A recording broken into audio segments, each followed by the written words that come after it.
Parliament సభ్యులైతే పార్లమెంట్లో మీరు లేవనెత్తి దీని తాలుగా వాస్తవాలను తీసుకురండి. మీరు అడగచ్చు, మరి మీరు ప్రభుత్వం ఉన్నారు కానప్పుడు ఏం చేశారని. మార్చి 22 ఎన్నికల సమయం మనందరికీ తెలుసు. రాజకీయ ఆరోపణలు ప్రత్యారోపణలు సరిపోయింది తప్ప దాని మీద ఎవరికి ఏం లేదు. కాబట్టి దయచేసి దీన్ని మాత్రం ఆషామాషిగా తీసుకోకంట. ఇదేదో సత్యబాబు గారు పార్టీ చెందిన వ్యక్తి ఎవరి మీద బుర్ర జల్లుకోవడానికి ప్రయత్నం చేస్తున్నా అనుకోకంట.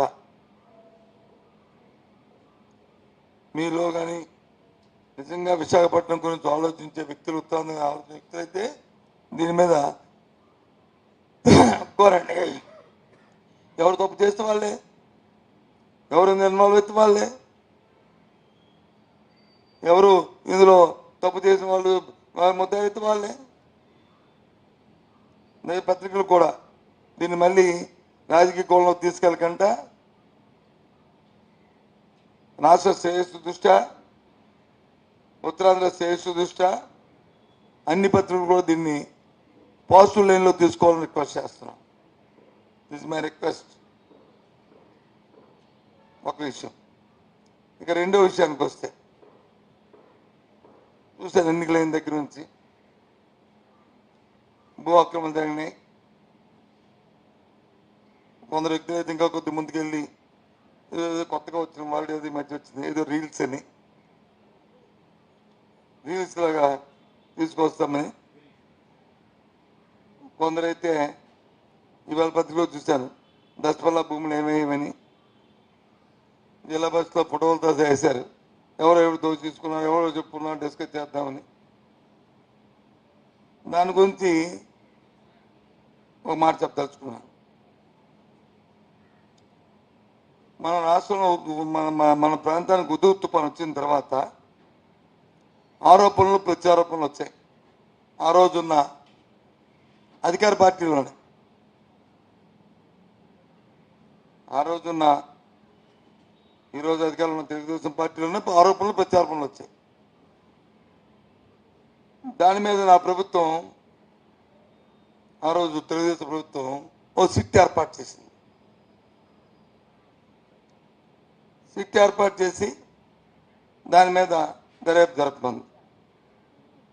ఓ సంవత్సరం పాటు దర్యాప్తు జరిపారు.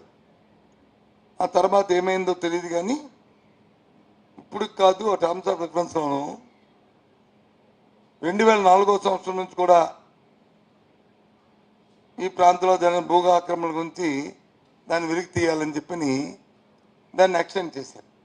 అంటే అప్పుడు 2004 మీన్స్ ఏంటంటే ఆ రోజు రాజశేఖర గారి ప్రభుత్వం ఉంది కాబట్టి, ముఖ్యమంత్రి ఉన్నారు కాబట్టి, మీ అందరం మంత్రులు ఉన్నాం కాబట్టి అప్పటి నుంచి కూడా దీన్ని బయట తీయాలని పెట్టారు. Okay, fine, no issue. ఆ తర్వాత అది ఆ ప్రభుత్వం ఉన్నంతకాలం దాన్ని ఓపెన్ చేయలే.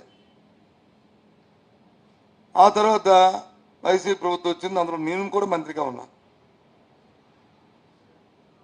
నా సిట్ని కంటిన్యూ చేసింది. నేను కూడా 1-2 సార్లు నా ప్రభుత్వం పెద్దల దృష్టి తీసుకొచ్చా, అది ఓపెన్ చేయండి, లేకపోతే అధికారులు కొంతమంది అనధికారులు దీన్ని ఆసరా పెట్టుకొని పరిమితి చేస్తున్నారు అని చెప్పని కూడా అడగడం జరిగింది. ఏదేమని మా ప్రభుత్వంలో కూడా కాలయాపన జరిగిపోయింది, చేయలే, ఓపెన్ చేయలే. నేను ఇప్పుడు కోరుతుంది ఏంటంటే, నిజంగా మీకు విశాఖపట్నంలో భూ ఆక్రమణలో ఎవరు ఏది దోచుకున్నారో, ఏదో మీ తెలుగుదేశం పార్టీ ఉన్న 5 సంవత్సరాల కాలంలోనో లేకపోతే మన వైసీపీ ఉన్న 5 సంవత్సరాల కాలంలోనో కాదు కదా, 2004 నుంచి ముందు దాన్ని ఓపెన్ చేయండి. అది ప్రాథమికంగా మీకు ఉంటుంది. దాని తర్వాత ఇంకెవరైనా ఇంకా జరిగి వచ్చాయంటే దాన్ని ప్రేమ పెట్టుకుని కంటిన్యూ చేయండి, కాదు తప్పలేదు. ముందు ఆ సిట్ ఓపెన్ చేయండి నిజంగా చిత్తశుద్ధి ఉంటే. ముందు నాయకులు డిమాండ్ చేయండి. అసెంబ్లీ జరుగుతుంది, అసెంబ్లీ అడగండి. ఎవరు తప్పు చేస్తాలే? ప్రభుత్వ పెద్దలు చేస్తే ప్రభుత్వ పెద్దలు దానికి బాధ్యత అవుతారు. లేదు స్థానికంగా ఉన్న నాయకులు, శాసనసభ్యులు, లేకపోతే స్థానిక నాయకులు ఏదైనా చేస్తే వాళ్ళు బాధ్యత అవుతారు.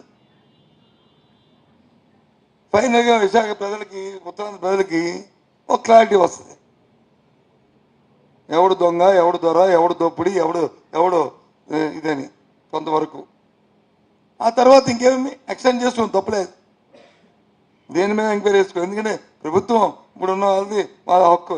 ఒక అపోజిషన్ వచ్చి వద్దు అంటే మానేస్తారు, మానరు కదా, చేసుకోవచ్చు కదా, చేయండి. విశాఖపట్నం ఉత్తరాంధ్ర రిజర్వేషన్ గురించి నేను అనొచ్చు. ఇప్పుడు సత్యబాబు గారు గొప్ప చెప్తాను, ఆయన మంత్రి ఉన్నప్పుడు ఎందుకు ఇచ్చేది నేను చెప్పాను కదా. నేను 2-3 సార్లు దీని మీద ఒత్తిడి తీసుకొచ్చాను, కానీ జరగలేదు అని చెప్పాను కదా. I complaint, I admit it. ఇప్పుడు ముందు చేయండి.